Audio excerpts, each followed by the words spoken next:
We're going to look at it. So foul there on Indiana, on Hull there. But then that is a technical. That is a technical. Dead ball, contact technical.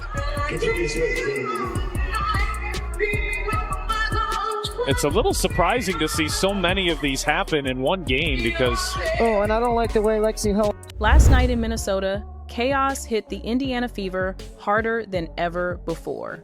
They walked into the game already broken 5 key players sidelined. Caitlin Clark out with that stubborn groin injury, Sophie Cunningham done for the season with her MCL tear, Chloe Beebe resting a knee, Sydney Colson gone with a torn ACL, and Aari McDonald missing with a fractured foot. That's not a roster, that's a medical report. And yet, Odyssey Sims, barely able to stand at full strength, still forced herself onto the floor just to give this team a chance. That alone tells you how desperate things have gotten. But then came the moment that sent Fever fans into absolute fury. Lexie Hull, already carrying an impossible load, takes a vicious elbow straight to the face from Kayla McBride. Everyone watching thought the whistle would finally protect Indiana. Instead, in a stunning twist, the referees didn't punish McBride, they called the foul on Hull, the player who actually got hit. The crowd exploded, Caitlin Clark was furious on the sidelines, and fans across the country lit up social media asking the same question. How many more times will this team be punished, not only by injuries, but also by the people holding the whistles? With their playoff hopes on the line, the Fever aren't just battling opponents anymore, they're fighting the system itself. Imagine walking into battle with half your army missing. That's exactly what the Indiana Fever faced when they lined up against the Minnesota Lynx. Their injury list wasn't just long, it was devastating. Caitlin Clark out for weeks with that groin strain. Sophie Cunningham's season finished with an MCL tear, Sydney Colson done with a torn ACL, Aari McDonald shut down with a fractured foot. And Chloe Beebe, who was supposed to give them a spark, scratched just hours before tip-off with knee soreness. That's 5 players gone, just like that. What was left behind didn't even resemble the team Indiana built in training camp. Odyssey Sims, signed as an emergency hardship contract, could barely move without limping, but still dragged herself onto the hardwood because they had nobody else. That wasn't heroics, it was survival. The Fever weren't just undermanned, they were exhausted before the first whistle even blew. And yet, against one of the league's toughest teams, they still fought. That's the part people forget. These weren't easy minutes. Lexie Hull was forced to play nearly the whole game, logging 37 minutes just 2 nights earlier and dropping 23 points simply because there was no one else to take her spot. Kelsey Mitchell, meanwhile, had to push her body to the limit, carrying the offense while opponents threw double teams at her possession after possession.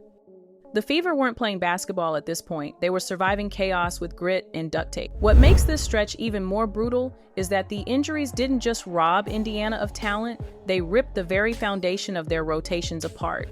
Guards, wings, leaders, scorers, all gone at once. Overnight, the Fever went from a balanced roster to a patchwork experiment. Players were being forced into roles they'd never trained for, and every possession became a test of sheer endurance. Lexie Hull wasn't supposed to be a 37-minute Iron Woman, yet she had no choice but to become one. Kelsey Mitchell wasn't just asked to score, she was asked to carry the weight of an entire offense.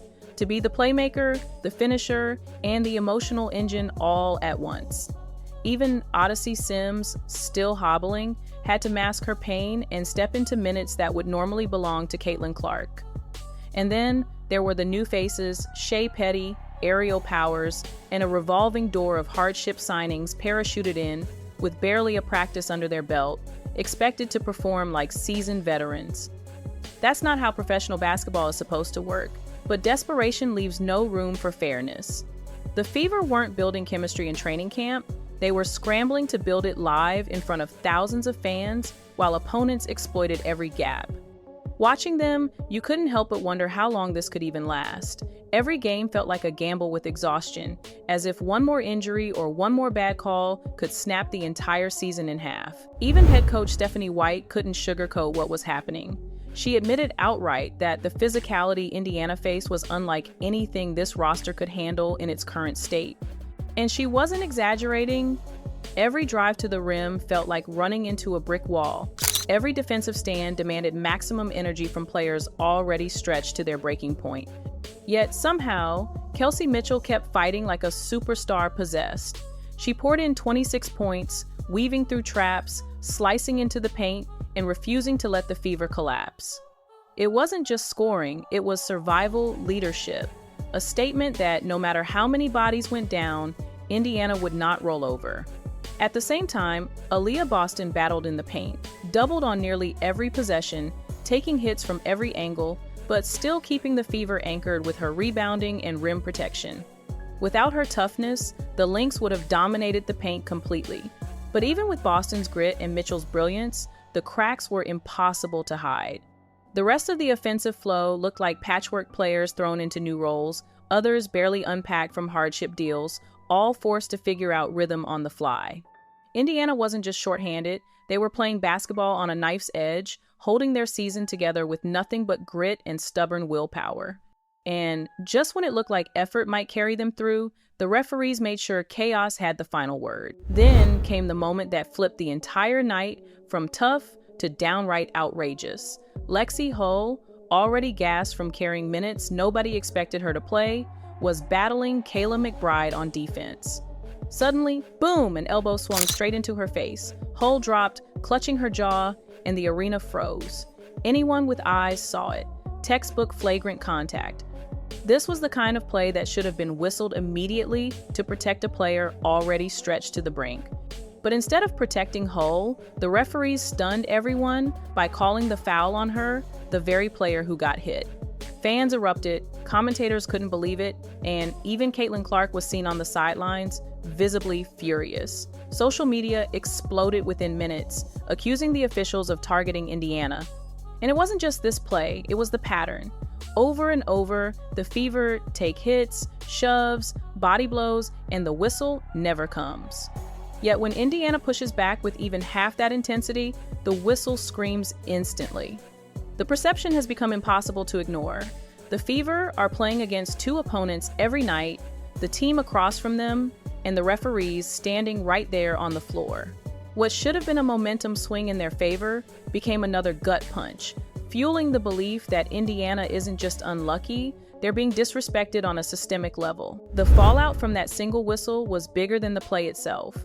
Across social media, fans couldn't stop replaying the clip of Hull getting drilled in the face and somehow ending up the guilty party. Fever Nation was outraged. Analysts called it a joke, and even neutral voices admitted the officiating looked tilted. This wasn't just about one mistake, it was about a trend that's been haunting Indiana all season. Every time they step on the court, physical punishment rains down, and instead of protection, they're met with silence. Stephanie White didn't go nuclear in her post-game comments, but her words carried weight. She hinted the game was called differently, a polite way of saying what everyone already knew, that her team wasn't getting the same respect or protection as their opponents. And the numbers back it up, possession after possession. Fever guards drove hard into the paint, only to be swallowed with no call, while a bump on the other end sent Minnesota to the line. To a shorthanded team already missing half its roster, that double standard felt like sabotage. Fans weren't just angry, they were starting to believe the worst, that the league is fine watching Indiana get battered night after night as long as the team in blue and red is the one taking the abuse. For a roster held together by hardship contracts and grit, that kind of bias doesn't just hurt, it feels like the final straw. But even with everything stacked against them, the Fever refused to fold. Out of nowhere came the kind of performances nobody could have predicted. Shea Petty, a hardship signing who barely had time to learn her teammates' names, stepped onto the floor and dropped 16 points like she had been in the system all year. No rhythm, no chemistry, no comfort zone, just instant impact. Aerial Powers, another late addition, fought for every bucket, crashing the paint, forcing second chances, and refusing to back down. Aaliyah Boston doubled and bumped on every touch, anchored the defense with her rebounding and sheer toughness, making sure the Lynx couldn't bully Indiana in the paint. And then there was Kelsey Mitchell again, carrying the scoring load with 26 points, hitting big shots, and trying to drag Indiana through every Minnesota run. These weren't luxury performances, they were acts of survival. Players who were supposed to be role pieces were suddenly thrust into starring roles, and instead of shrinking under the pressure, they leaned into the chaos and gave everything they had.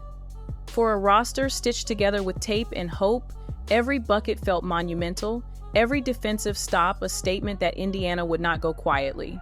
The Fever weren't winning games on paper, they were winning respect in the fight. And just when it felt like Indiana's season was being held together by nothing but grit and desperation, a spark of hope appeared. Cameras caught Caitlin Clark back on the practice court in Minnesota.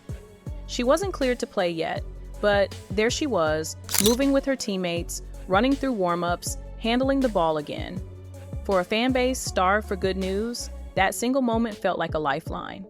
Social media erupted as clips of her shoot-around were slowed down, analyzed frame by frame her footwork, her speed, even her body language. It didn't matter that she was still officially out. The sight of Clark on the hardwood shifted the energy instantly. Teammates lit up, the crowd buzzed, and suddenly the conversation wasn't about Indiana's collapse, it was about a possible comeback. Everyone knows what Clark brings: floor spacing, playmaking, the ability to make Boston and Mitchell's jobs easier, the presence that forces defenses to bend. No hardship signing can replicate that. And that's why her return is more than just another injured player coming back. It's the difference between this team clawing its way into the postseason or watching from home. With the Fever clinging to the 8th seed, 1 game ahead of the Sparks and 7 left to play, the timing couldn't be more critical. Hope isn't enough, they need Caitlin Clark back on the floor. The Fever's margin for error has evaporated. Sitting at 19 wins and 18 losses, they're holding the 8th seed by a single game, and the schedule ahead offers no mercy. Seattle, Golden State, Chicago, Los Angeles, every matchup a playoff caliber opponent. Every loss a potential knockout blow. This isn't just about surviving the regular season anymore, it's about proving they belong on the postseason stage. Without Clark, the Fever look like a team begging Kelsey Mitchell to pull off miracles every night. A 40 points or bust blueprint that simply isn't sustainable. Lexie Hull can fight for 37 minutes, Aaliyah Boston can anchor the paint, and hardship signings like Shea Petty can flash brilliance. But the reality is clear, this isn't a playoff roster without its centerpiece. The chemistry is makeshift, the rotation's unstable, and the wear and tear on Mitchell is visible. Indiana isn't losing because of a lack of fight, they're losing because no team can survive when half its roster is in street clothes and referees keep stacking the deck. Every game feels like Russian roulette, one bad whistle or one rolled ankle away from disaster. And that's why all eyes remain fixed on Caitlin Clark. If she returns in time, the Fever can flip the narrative. If she doesn't, the season from hell may swallow them whole. This Indiana Fever season has been nothing short of a nightmare, injuries ripping the roster apart, referees turning game-changing moments against them, and every night feeling like a war just to stay afloat. Yet somehow, through grit, desperation, and sheer willpower, they've refused to fold. Kelsey Mitchell keeps dropping superstar numbers when defenses throw everything at her. Aaliyah Boston anchors the paint through relentless double teams.